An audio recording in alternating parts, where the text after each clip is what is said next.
स्नान करना उसका भी एक समय होता है, उसका भी एक समय। जो नारी घर के काम में व्यस्त रहते रहते रहते रहते रहते रहते दोपहर की 12 निकल गई, मध्याह्न का समय निकल गया और इतनी काम में व्यस्त रही कि 4 बजे के बाद स्नान कर रही है, एक भी बार उसने सुबह से स्नान नहीं करा, इतनी काम में व्यस्त हो गई कि वो शाम को फिर 4 बजे के बाद स्नान कर रही है, तो हमारे शास्त्र कहते हैं वो नारी का सौभाग्य अखंड नहीं रह पाता। बहुत ध्यान देना महाराज, तुम्हें 50 काम करना है, 100 काम करना है, दिन भर काम करना है, और सुबह के समय पर पहला स्नान कर लेना चाहिए। शाम का भले तुम बाद में फिर नहा लो, मना नहीं, परंतु कई इतनी चतुर रहती है कि डबल डबल कौन नहाएगा, तो पानी कहीं जा रहा है भाई, डबल डबल कौन नहाएगा, तो एक बार पोछा ही लगाया। पोछा लगाना मतलब एक डब्बा उंडे लिया, पर नियम तो पूरा करो ना।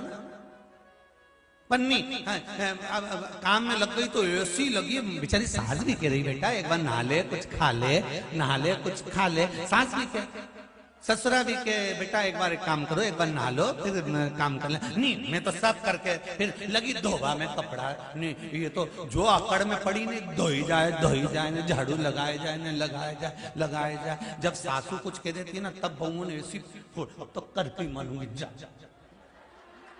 लगा, और वो लगाना पड़ी ने झाड़ू ने, फिर तो एक डंडा में भी झाड़ू मारने ने सारा झड़ाई दिया, इनंग का सब जगह का सारा जाला झड़ाई दिया। सास मन में सोच रही दीवाल का जड़ा जड़ाने से तो अच्छा तो दिमाग का जड़ ही ले, वो भी सोच बोले से बोले कहा दीवाल का जाला जड़ा रही तो दिमाग का भी तो जड़ा। अब तो और कितने दिन करा उसने ऐसा, और दूसरे दिन तो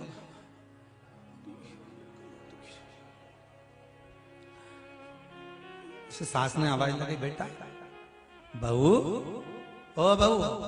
बहू बोले हाँ मम्मी।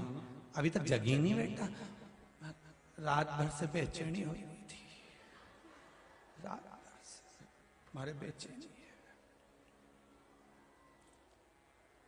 गोली वोली ली बस आज लूंगी, तो फिर काम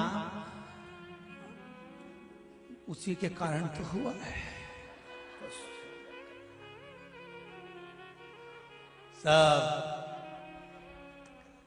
अब क्या मतलब है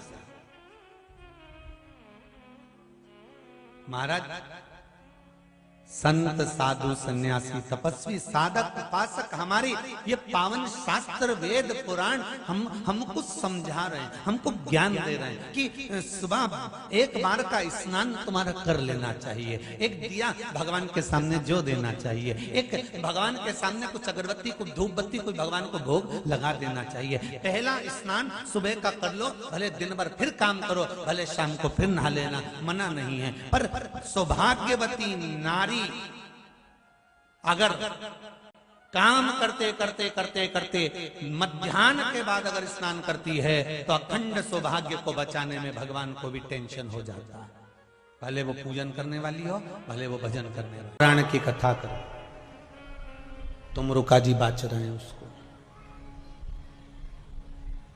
जिन तुमरुका जी का घोड़े का मुंह है,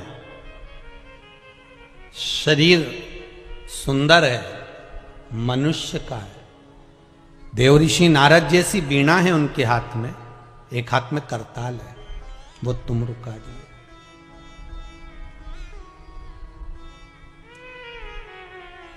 वो तुमरुका जी है जो शिव महापुराण की कथा को कर रहे हैं,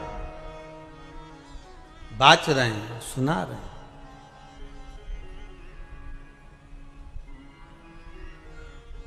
अब शंकर की कथा में मन एक भक्त का जब लगता है तो भगवान परीक्षा भी बहुत लेता है। बहुत ध्यान देना, भक्त जब भगवान की ओर झुक जाता है, भक्त जब भगवान का हो जाता है, भक्त जब भगवान की ओर समर्पित हो जाता है, तब भगवान अपने भक्त से खेलना चालू कर देता है, तब भगवान अपने भक्त से थोड़ा थोड़ा खेलता है। मैं भक्त से भगवान थोड़ा आनंद लेता है, परीक्षा लेता है। एक बार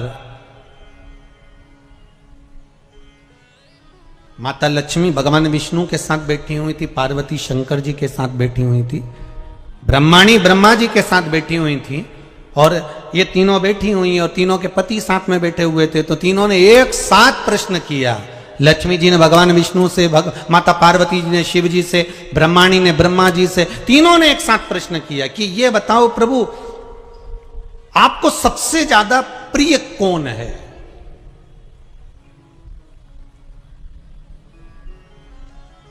और प्रभु ये भी बता दीजिए कि आपसे बड़ा कौन है? अब भगवान से बड़ा कौन हो सकता है? आपसे बड़ा कौन है?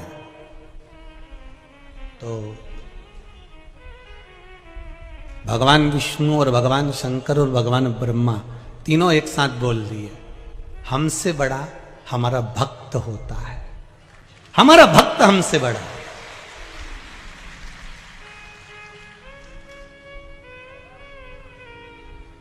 वो हमसे बड़ा है।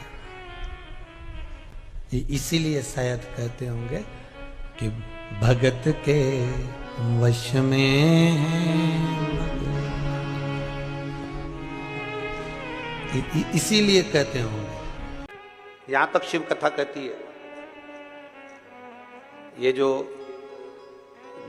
कई लोग कहते हैं हमारे कोई बच्चा जन्म से जो होता है ना, और कई बच्चे से जन्म से होते हैं जिनकी बुद्धि विकास नहीं कर पाती है। डॉक्टर कहते हैं ये बच्चा अन्य बच्चे से 2 साल 4 साल 3 साल 6 महीना पीछे चलेगा। अब माँ सोचती है मेरा बेटा 2 साल 4 साल 6 साल पीछे अन्य बच्चों से। हाँ, तब उस जगह पर शंकर भगवान के शिवलिंग, अशोक सुंदरी की जगह और मध्य का जो खाली स्थान है, मध्य का जो स्थान बचा हुआ है, वो स्थान कई बार लोग कहते हैं गुरुजी ये पार्वती जी है, ये शिवलिंग है, ऊपर जो जलाधारी में से जल बह रहा है, शंकर जी की 5 लड़कियां हैं, जया, विषहरा, शामली बारी, दौतली देव, ये अशोक सुंदरी, ये गणेश कार्तिकेय का स्थान। जो बीच में अशोक सुंदरी और शिवलिंग के बीच में जगह है, वो स्थान किसका है? शिव पुराण में इसका, लिंग पुराण के अंतर वर्णन आता है कि वो स्थान भगवान शंकर की जो जितनी सती, उमा, कात्यायनी, कुष्मांडा, स्कंदा, जितनी महागौरी, जितनी माताएं पूर्व में रही हैं, इन माताओं का स्थान शंकर ने यहाँ रखा है। और वो स्थान ऐसी जगह है, अगर कोई बच्चा कितना भी पीछे, डॉक्टर कह दिया इसको कि ये अन्य बच्चों से 2 साल पीछे, अन्य बच्चों से 4 साल, इसका विवेक काम नहीं कर रहा। एक छोटी सी बेलपत्र, एक छोटी सी बेलपत्र, छोटी सी बेलपत्र लीजिए, छोटी सी, और उस छोटी सी बेलपत्र को, छोटी सी बेलपत्र को उस स्थान पर अशोक सुंदरी की ओर डंडी कर उस स्थान पर छोटी सी बेलपत्र को रखिए और 3 बार उसी स्थान पर जल समर्पित कर वही बेलपत्र बेटे को लाकर बच्चे को, वो खाए ना तो पीस कर कैसे भी उस बच्चे को धीरे धीरे देना चालू करिए। आप खुद अंतर देखेंगे कि 3 महीने 4 महीने में उसका विभाग, उसके विवेक में, उसकी बुद्धि में अंतर आया कि नहीं। वो स्थान की मूलता। एक निवेदन आप सबसे ध्यान करिएगा, सब जगह भटक लिए, सारी दुनिया में जाकर बोलिया है, जगह जगह जाकर प्रार्थना कर ली, निवेदन कर लिया, तो भी तुम्हारा अगर कोई काम ना बने, तब एक काम जरूर करना, एक बेलपत्र, एक शमी पत्र,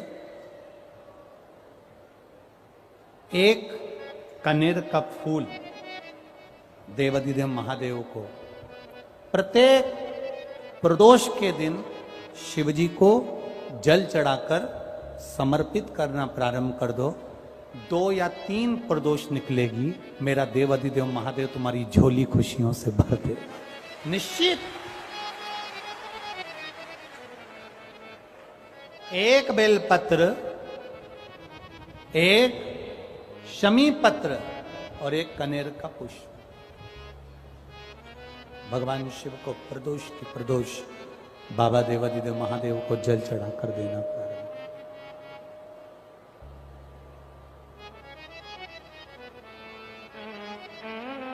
आप दीजिए, वो स्वीकार करेगा। विषम स्थिति में, विषम परिस्थिति में आपने सब दूर भटक लिए, सारी ऐसी कोई जगह नहीं जहां तुम नहीं गए। पत्रिका भी दिखाई, वास्तु भी कराया, सारा दुनिया का काम कराया, उसके बाद भी सुख की अनुभूति नहीं। तब देवादिदेव महादेव की शरणागति पकड़ी। अपने भजन के बल को बढ़ाओ, राम नाम, कृष्ण नाम, शिव नाम, जो नाम तुम जपते हो उसको बढ़ाने का प्रयास करिए।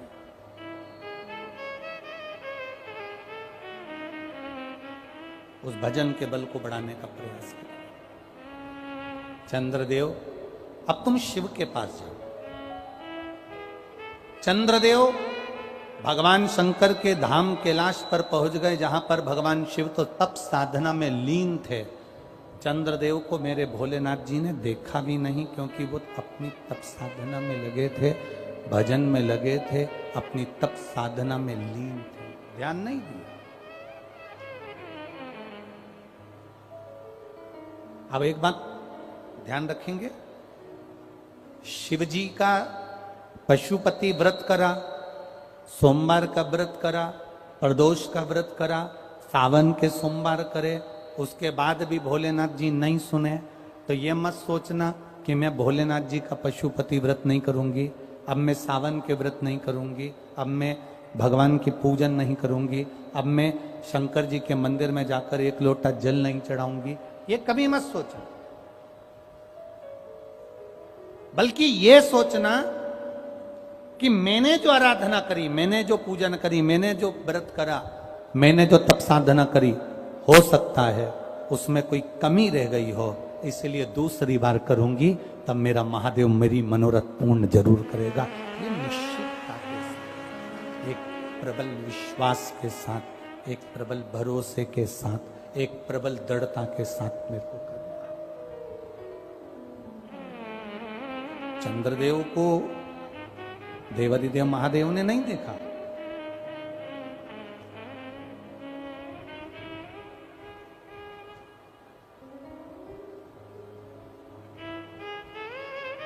शिवजी ने चंद्रदेव को नहीं देखा, क्योंकि वो तो तप साधना में लगे हुए हैं। कोई तुमसे आकर कह दे कि शंकर भगवान को 50 किलो दूध चढ़ाओगे तो शंकर भगवान प्रसन्न होंगे, तो समझ लेना कि पक्का झूठ बोल रहा है। क्योंकि शिव महापुराण की कथा कहती है, गौ माता का एक छोटी सी चम्मच से भी आधा चम्मच, आधी चम्मच का भी आधा चम्मच, एक बूंद दूध भी गौ माता का, देसी गाय का जल में मिलाकर अगर शिव जी को समर्पित कर दोगे तो मेरा महादेव प्रसन्न हो जाता है। यह जरूरी नहीं कि 50 लीटर चढ़ाओगे, 100 लीटर चढ़ाओगे, 51 लीटर चढ़ाओगे, 108 लीटर चढ़ाओगे तो महादेव प्रसन्न होगा। ना ना ना, शंकर भगवान को रिझाने के लिए तुमको बहुत कीमती शिला की जरूरत नहीं पड़ती। भगवान शंकर को रिझाने के लिए बहुत कीमती पत्थर पाषाण की जरूरत नहीं पड़ती। भगवान शंकर को रिझाने के लिए सोने के आभूषण की जरूरत नहीं पड़ती। भगवान शंकर को रिझाने के लिए तो तुम किसी भी बगीचे की एक मुट्ठी मिट्टी को उठा लो, उसको उसन लो और उसका शिवलिंग बनाकर पूजन कर लो। मेरा महादेव 12 ज्योतिर्लिंग के बराबर स्वीकार कर लेता है। ऐसी कोई भूमि नहीं, ऐसा कोई स्थान नहीं, ऐसा कोई क्षेत्र नहीं जहां शिव ना हो, जहां शंकर ना हो।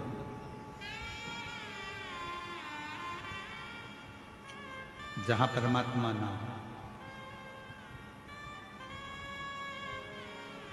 पार्वती जी देख रही हैं कि वो गंगा जी की पानी की जो लहरें थी वो उछल रही हैं, थोड़ी देर उछलती हैं, थोड़ी देर में शांत हो जाती हैं, फिर उछलती हैं, फिर शांत हो जाती हैं। वो गंगा की लहरें बार बार उछल रही हैं और बार बार शांत हो रही हैं।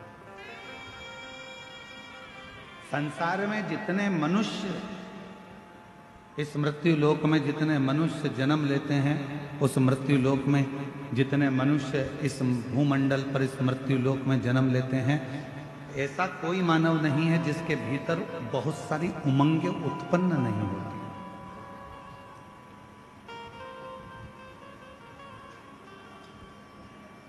ऐसा कोई नहीं है जिसके भीतर बहुत सारी उमंगें उत्पन्न नहीं हो रही हो, बहुत सारी तरंगें उत्पन्न नहीं हो रही हो, बहुत सारी उमंगें उसके अंतर्गत नहीं आ रही, पर कुछ देर वो उमंग उछलती है, फिर शांत होती है।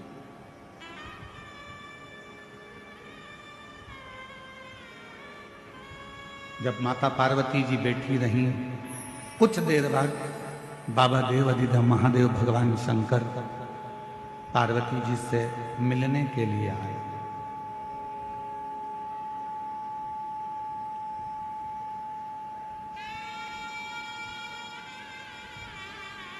भगवान शिव पार्वती जी से मिलने के लिए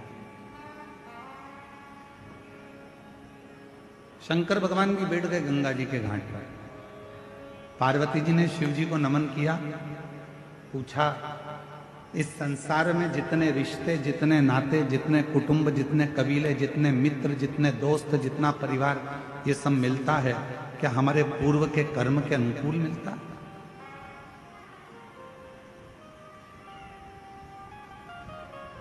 क्या हमारा पूर्व का कोई कर्म हुआ है जिसके अनुसार हमको ये सब मिलते हैं? भगवान शिव ने कहा, सुनो पार्वती, हमारे जीवन में जो भी मिलता है वो 3 कारण से मिलता है।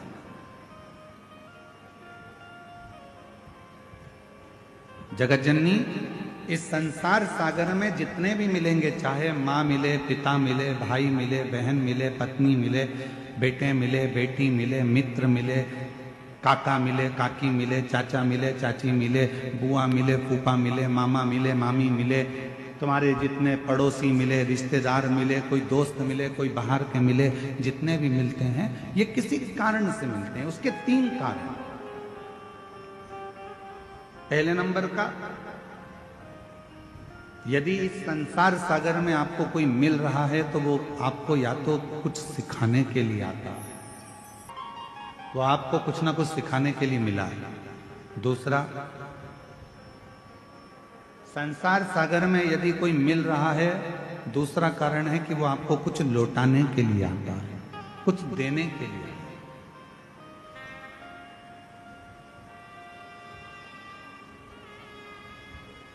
और तीसरा नंबर है, अगर इस संसार सागर में अगर कोई व्यक्ति मिलता है या फिर वो अपने कर्म के अनुसार हमारे पास जो है हमसे ले जाने के लिए आता है, सिखाने के लिए आया, लौटाने के लिए आया, या फिर ले जाने के लिए आया। कोई व्यक्ति आपसे मिला, आप उससे कुछ सीख सकते हो तो सीख लो। कोई मिला है आपकी जिंदगी में, आप उससे कुछ प्राप्त कर सकते हो तो कर लो। वो आपको देने के लिए आया है, कोई ज्ञान देगा, कोई विद्वत्ता देगा, कोई आपको कुछ समझाएगा, कुछ बताएगा, कुछ दे रहा है, वो लौटाने के लिए आया है तो लौटा कर जाएगा। कोई सिखाने के लिए आया है तो सिखा कर जाएगा। और संसार में कोई कोई व्यक्ति ऐसा मिल जाता है कि जो हमारा लेकर भी चला जाता है, चाहे हमारा धन ले जाए, चाहे हमारी प्रॉपर्टी ले जाए, चाहे हमारा गाड़ी ले जाए,